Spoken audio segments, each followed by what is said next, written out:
ஆண்டவராக இயேசு கிறிஸ்துவின் நாமத்தில் என் அன்பின் வாழ்த்துக்கள். இந்த காலை தியானத்திற்காக நாம் தெரிந்து கொள்கிற வேத வசனம் 3 யோவான் சுவிசேஷம் நிருபம் 3 யோவான் நிருபம் 2ஆம் வசனம். பிரியமானவனே, உன் ஆத்துமா வாழ்கிறது போல நீ எல்லாவற்றிலும் வாழ்ந்து சுகமாய் இருக்கும்படி வேண்டுகிறேன். யோவான் தன்னுடைய நிருபங்களில் எழுதும்போது 1ஆம் நிருபம், 2ஆம் நிருபம், 3ஆம் நிருபம் என்று 3 நிருபங்களை அவர் எழுதி அனுப்புகிறார். அதில் 1ஆம் நிருபத்தில் கர்த்தருடைய அன்பை குறித்து மிக ஆழமாக தெளிவாக அவர் பேசுகிறதை காண முடிகிறது. 2வது அந்த நிருபத்தில் கள்ள உபதேசங்கள், கள்ள போதகர்கள் எச்சரிக்கையாய் இருக்க வேண்டும் என்று அவர் சொல்லுகிறார். 3வது நிருபத்தில் தான் அவர் சொல்றாரு, பிரியமானவனே, உன் ஆத்துமா வாழ்கிறது போல நீ எல்லாவற்றிலும் வாழ்ந்து சுகமாய் இருக்க வேண்டும் என்று விரும்புகிறேன். As your soul lives, உன் ஆத்துமா வாழ்கிறது போல நீ எல்லாவற்றிலும் வாழ்ந்து சுகமாய் இருக்கும்படி விரும்புகிறேன். இது மிகப்பெரிய சத்தியத்தை உள்ளடக்கின ஒன்று. நீங்கள் பார்த்தீர்களானால் இப்பொழுது ஒரு காரியத்தை ஊழியக்காரர்களாக இருக்கட்டும், விசுவாசிகளாக இருக்கட்டும், செலிபிரிட்டிஸாக இருக்கட்டும், they are practicing very worst thing in their life.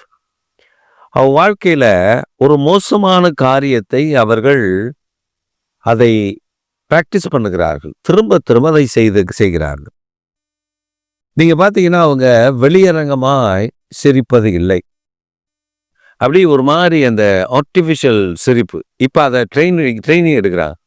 நான் பார்த்துருக்கேன், செலிபிரிட்டிஸாக இருக்கட்டும், பெரிய ஆட்கள் அந்த சிரிப்பு ஒரு மாதிரி தலையாட்டுறது, அதை சிரிப்பு ஒரு மாதிரி பண்றது, இப்படி நான் பார்த்து ஆச்சரியப்பட்ட நிறைய நபர்கள் உண்டு. இன்னைக்கு அந்த கிறிஸ்துவ வட்டாரத்தில் அதிகமாய் வந்துச்சு. உள்ள விஷம் இருக்கும், அப்படியே உள்ளுக்குள்ள விஷத்தை அப்படி நிரப்பி வச்சிருப்பாங்க. டப்பா நிறைய இருதயத்துல இருக்கும். ஆனா வெளியில பார்த்தீங்கன்னா, வாங்க வாங்க வாங்க, நல்லா இருக்கீங்களா, உங்களதான் உங்க நிரப்பாதான் இருந்தேன், அப்படியா இப்படியான்னு. ஆனா உள்ள அவ்வளவு விஷம் இருக்கும், கக்கிற விஷமா இருக்கும். நமக்கு விரோதமா தீமை செய்ய அப்படி துடிப்பான். ஆனா நீங்க வெளியில பார்த்தீங்கன்னு, வாங்க பிரைஸ் லார்ட் அப்படின்வான். ஆனா நமக்கு அப்படி பேச தெரியாது. அப்ப நம்ம பேச தெரியாதனால நம்ம அந்த மாதிரி உள்ள ஒன்று வச்சு புறம் பேச தெரியாது. வெளியில நம்ம அவங்கள அப்படியே மயக்கிற மாதிரி அவங்களுக்கு நன்மையா நம்ம பேசுறத போல நமக்கு அந்த மாதிரி நடிக்க தெரியாது. ஆனா இப்பொழுது நடிப்பதற்கு நிறைய பேர் கற்றுக்கொண்டு இருக்கிறார்கள். ஸ்டேஜ்ல வந்தீங்கன்னா அப்படி பவர்ஃபுல்லா இறங்குற மாதிரி, தங்க கிட்ட தான் ஆண்டவர், என்கிட்ட தான் பக்கத்துல என் கூட தான் என் கையை பிடிச்சி வாக்கிங் கூட்டு போனாரு, வந்தாரு, வடை சுட்டாரு, இப்படி எல்லாம் சொல்ற ஒரு கூட்டம் ஒன்று இருக்குது. இந்த கூட்டத்துக்கு நடுவில் யோவான் பார்க்காத கூட்டமா? யோவான் அனுபவிக்காத கூட்டமா? யோவான் இயேசுவோடு மார்பில சாய்ந்திருந்த மனிதன்.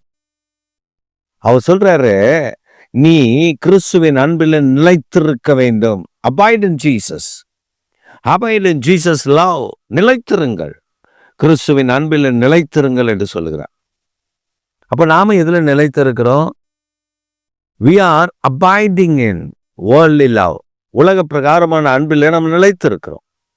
We want to satisfy the people, those who are coming to us. நம்ம இடத்துல வருகிற ஜனங்களை திருப்திப்படுத்த வேண்டும் என்று நாம் இந்த உலக பிரகாரமான அன்பை அவர்களுக்கு காண்பிக்கிறது மட்டுமல்ல, உலக பிரகாரமான அன்பில் நாம் நிலைத்திருக்க விரும்புகிறோம். But it is not worthy in our life. நம்முடைய வாழ்க்கையில் அது தகுதியானது இல்லை என்பதை கர்த்தருடைய வேதம் நமக்கு தெளிவுபடுத்துறார். அதனாலதான் யோவான் நிறைய பேரை பார்த்துட்டாருங்க. யோவான் எத்தனை பேரை பார்த்திருப்பாரு, எப்படிப்பட்ட விசுவாசிகள்லாம் பார்த்திருப்பாரு, எப்படிப்பட்ட துரோகிகள் எல்லாம் பார்த்திருப்பாரு, எப்படிப்பட்ட நல்ல மனிதர்களை பார்த்திருப்பாரு. அதனால சொல்றாரு, நான் பாட்டுன்னு ஒன்று ஆசீர்வதிச்சுட்டு போனா அது நல்லா இருக்காது இல்ல. உன் ஆத்துமா வாழ்கிறது போல, உன் சரீரம் வாழ்கிறது போல அல்ல, உன் ஆவி வாழ்கிறது போல அல்ல, உன் ஆத்துமா வாழ்கிறது போல. ஏன்னா இந்த ஆத்மாவில் தான் கசப்பு, இந்த ஆத்மாவில் தான் கன்னிங்னஸ்ஸு, இந்த ஆத்மாவில் தான் அடுத்தவனை கெடுக்கிறது, இந்த ஆத்மாவில் தான் அடுத்தவன் சொத்தை அபகரிக்கிறது, இதெல்லாம் பார்க்க முடியுது. இந்த ஆத்மாவில் தான் பொய், திருட்டு எல்லாம் இருக்கு, உள்ள வச்சிருக்கு. அது சரீரம் அதை ஆக்டிவேட் பண்ணும். ஆனால் உள்ளுக்குள்ளே இருந்தானே வெளில வரும். அதனால் யோவான் பார்த்தாரு, உன்னை எப்படி ஆசீர்வதிக்கணும்னா உன் ஆத்துமா வாழ்கிறது போல. If your soul live a good life, உன்னுடைய ஆத்துமா நல்ல வாழ்க்கை வாழ்ந்தா நீ எப்படி வாழ்வ? நல்ல வாழ்க்கை வாழ்வ. உன் ஆத்துமாவில் கசப்பு இல்லாமல் இருந்துச்சுன்னா நீ நல்லா இருப்ப. உன் ஆத்துமாவில் கசப்பு வச்சுட்டு நீ வேலை பார்த்தீன்னா நீயும் வீணா போயிடுவ. அப்படின்றது தான் யோவான் மிக அழகா நேர்த்தியா சொல்லியிருக்கிறார். அதனால நீங்க மற்றவங்களை பத்தி கவலைப்படாதீங்க. ஐயோ அவன் இப்படி பண்றான் அப்படி. நோ, நம்ம என்ன திரும்ப பண்ணோம்? ஆத்துமா வாழ்ந்ததுன்னா அவன் நல்லா இருப்பான். அவன் ஆத்துமா சரியில்லைன்னா அவன் நல்லா இருக்க மாட்டான்றது தான் இங்க யோவான் நமக்கு கற்றுக் கொடுக்கிற ஒரு காரியம். அதனால பிரியமானவனே, அதனால அவர் சொல்றாரு, எப்பா பிரியமானவனே, உன் ஆத்துமா வாழ்கிறது இல்ல, அது நல்லா வாழ்கிறது போல நீ வாழ்ந்து சுகமா இருக்கும்படி நான் வேண்டுகிறேன். உனக்காக நான் வேண்டுதல் பண்றேன். என்ன பண்றேன்? நீ நல்லா இருக்கணும்னு நான் நினைக்கிறேன். எப்படி இருக்கணும்? ஆத்துமா செழித்து இருக்கிறது போல. இந்த ஆத்துமா எப்படி செழிக்கும்? இந்த ஆத்துமா எப்படி நல்லா இருக்கும்? என்னைக்காவது யோசிச்சு பார்த்துருக்கீங்களா? உட்காந்து என் ஆத்துமா நல்லா இருக்கணும், நான் என்ன பண்ணணும்? சரீரம் நல்லா இருக்கணும்னா மாத்திரை போடுறோம். சரீரம் நல்லா இருக்கணும்னா நல்லா புஷ்டியாக சாப்பிட்றோம். சரீரம் நல்லா இருக்கணும்னா சூசா குடிக்கிறோம். அதெல்லாம் நம்ம குடிக்கிறோம்ல. ஆனால் ஆத்துமா வாழணும்னா என்ன பண்ணணும்? ஆத்துமா செழிப்படைன்னா என்ன பண்ணணும்? we have to analyze in God's feet. ஆத்துமா எப்படி ஆண்டவர் இருக்கு? ஆத்துமா நொஞ்சு போயிருக்கா? செத்து போய் கிடக்கா? ஆத்துமா உயிரோடு கூட இருக்கா? ஆத்துமா உம்மோடு கூட ஒட்டி இருக்கா? ஆத்துமா மண்ணோட ஒட்டிட்டு இருக்கா? நான் எங்க இருக்கேன்? நான் என்ன எப்படிப்பட்ட காரியத்தில் நான் பிடிக்கப்பட்டிருக்கேன்னு பரிசுத்த ஆவியானவருக்குள்ள நம்ம கேட்கணும், விசாரிக்கணும். We should analyze ourselves before our God. தேவனுக்கு முன்பாக நாம் அதை சரி பண்ணி கொண்டால் நம்ம ஆத்துமா சரியா இருந்துச்சுன்னா நம்முடைய வாழ்வும் சரியாக இருக்கும். இதுதான் வேதம் நமக்கு கற்றுக் கொடுக்கு. இதுதான் யோவான் அவர் சொல்லும்போது சொல்றாரு, பிரியமானவனே நீ நல்லா இருக்கணும், ஆத்துமா நல்லா இருக்கணும். அப்ப இந்த ஆத்துமா நல்லா இருக்கணும்னா என்ன செய்யணும்? 2 காரியம் செய்யணும். ஒன்று, இந்த ஆத்துமா நல்லா இருக்கணும்னா வேத வசனங்கள் ஆத்துமாவில் நிரம்பி இருக்கணும். we have to fill our soul with the word of God. அப்போ ஆண்டவருடைய வார்த்தையினால நாம் நிரப்பப்பட்டிருக்கணும். அந்த ஆண்டவருடைய வார்த்தையினுடைய சத்தியத்தில் நாம் நிலைத்திருக்கணும். ஆண்டவருடைய வார்த்தையை நம்ம தியானிப்பது, விசாரிப்பது, கேட்பது, அவைகளில் ஆர்வம் காட்டணும். நம்ம பாட்டுன்னு ஆண்டவருடைய வார்த்தையை கேட்காம மனுஷ வார்த்தையை, மற்ற காரியங்களை, வீண் கதைகளை, கட்டுக்கதைகளை, அப்புறம் என்னது தேவையில்லாத காசிப்ஸ், அதாவது ஒரு ஆளை பற்றி குறை சொல்றது, இதிலே நம்ம இருந்தோம்னா ஆத்துமா கெட்டு போயிடும்.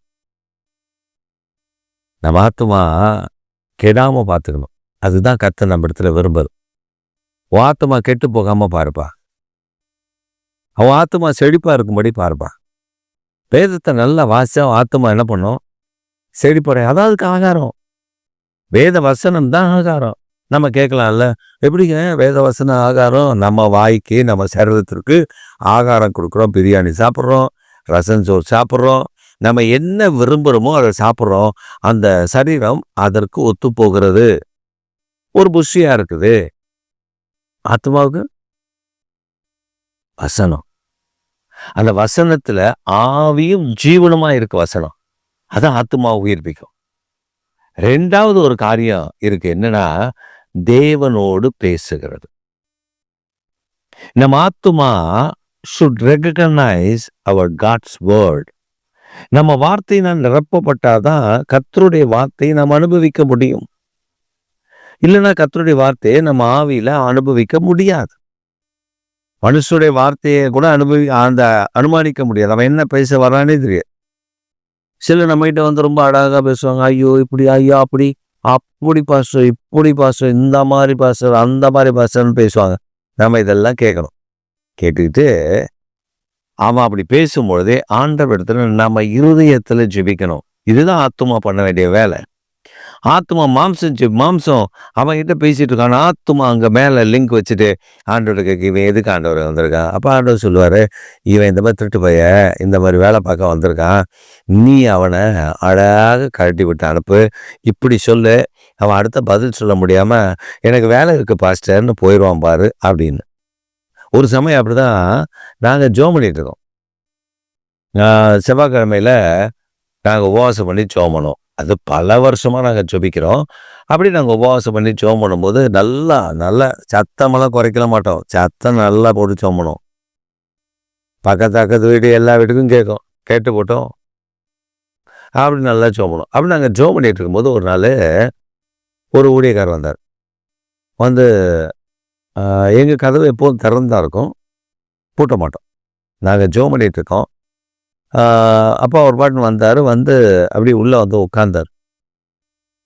அவர் எங்களை பார்த்து கேட்டார், ஜெபிக்கிறீங்களா அப்படின்னு. பார்த்தா எப்படி தெரியுது? ஜெபம் தானே பண்ணிட்டு இருக்கோம்.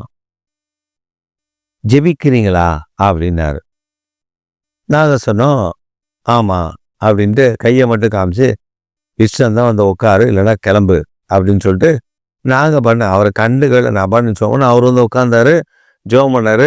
அப்புறம் ஐயோ ரொம்ப சந்தோஷம், நான் கொஞ்ச நேரம் ஜெபம் பண்ணுறதுக்கு ஆண்டவர் உதவி செஞ்சார் அப்படின்னு எஸ்கேப் ஆகி போனவர் தான். அதுக்கப்புறம் ஏன் வர்றாரு செவ்வாய்க்கிழமை? வரமாட்டார். கேட்குறாரு, ஜெபிக்கிறீங்களா? முடிச்சதுக்கப்புறம் ஐயோ நீங்கள் ஜெபம் பண்ணுறது எனக்கு தெரியாது, ஜெபம் பண்ணிட்டு இருக்கீங்க நீங்கள் அப்படின்னாரு. அப்போ நான் சொன்னேன், நான் என்னைய சினிமாவை பார்த்துட்டு இருந்தேன், இல்லை குளிச்சுட்டு உட்காந்துதானே, இதை நான் என்ன பண்ணிட்டு இருந்தேன்? ஜெபிக்கிறீங்களான்ற அவ்வளோ கஷ்டமாக இருக்குதா உனக்கு ஜெபத்தை கேட்டா? நான் அப்படி சொல்ல, வேற எப்படி சொல்கிறேன்? ஜெபம் பண்ணுறாங்கன்னா வந்தேன்னா உனக்கு விருப்பம் இருந்தால் வந்து உட்காரு, இல்லையா வாசலோட அப்படியே ஐயா அவங்க ஜெபம் பண்ணுறாங்கன்னா கிளம்புறேன் கிளம்பு. ஒரு பாஸ்டர் அப்படி தான் வந்தார். அவர் பெரிய பாஸ்டர். அவர் சொல்றாரு, பாஸ்டர் உங்கள் வீட்டுக்கு வந்தேன். ஐயோ 10 மணிக்கு வந்தேனா? நீங்கள் ஜெபம் பண்ணிகிட்டே இருந்தீங்களா? நானும் 10 நிமிஷத்தில் முடிச்சிடுவீங்கன்னு பார்த்தா முடிக்கல, நான் போயிட்டேன். நான் அப்போ சொன்னேன், இதே தான் சொன்னேன், நான் என்ன பாஸ்டர் பண்ணிட்டு இருந்தேன்? ஜெபம் பண்ணேன். விருப்பம் தான் வந்து உட்காந்துருக்க வேண்டியதானே. நீங்கள் என்ன பேசத்தானே வந்தீங்க? ஊர் கதை பேசத்தானே வந்தீங்க? அந்த ஊழியக்காரன் இந்த ஊழியக்காரன் எப்படின்னு சொல்ல காசு குப்பை தொட்டியை என் மைண்டை குப்பை தொட்டியாக மாற்றி அதில் வந்து உங்ககிட்ட இருக்கிற குப்பையெல்லாம் நிறைய கொட்டிட்டு என் மைண்டை குப்பையை நான் நிரப்பிட்டு போதானே வந்தீங்க. ஏன் அப்புறம் வர்றாரு செவ்வாய்க்கிழமை வரவே மாட்டாங்க எங்கள் வீட்டுக்கு யாரும். ஏன்னா அவங்களுக்கு தெரியும் அவர் ஜெபிப்பார். அவர் ஜெபம் பண்ணுவார், நம்ம போனால் நம்மளும் உட்காரணும் ஜெபத்தில். வரமாட்டாங்க. இன்றைக்கும் ஜனங்க வரும் அந்த செவ்வாய்க்கிழமையில வரமாட்டாங்க. ஏன்னா அவங்க ஜெபம் பண்ணி முடிச்சதுக்கப்புறம் ஒரு 2 மணிக்கு மேலே வருவாங்களா இல்லாமல் அதுக்கு முன்னாடி யாரும் ஜெபிக்க வரமாட்டாங்க. காரணம் அவர் ஜெபம் பண்ணுவார். ஒரு மணிக்கு அவரும் ஜெபம் பண்ணுவாங்க.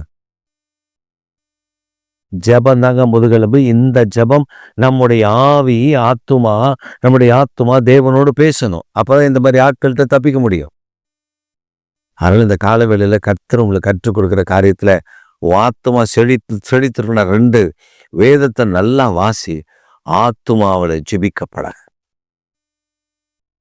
சில வாயை திறந்து ஜெபம் ஜெபம் வரும்னுவாங்க. இல்ல, நீ மனதுக்குள்ளேயும் ஜெபிக்க முடியும். அதான் ஆத்துமாவில் நீ ஜெபம் பண்ண முடியும்.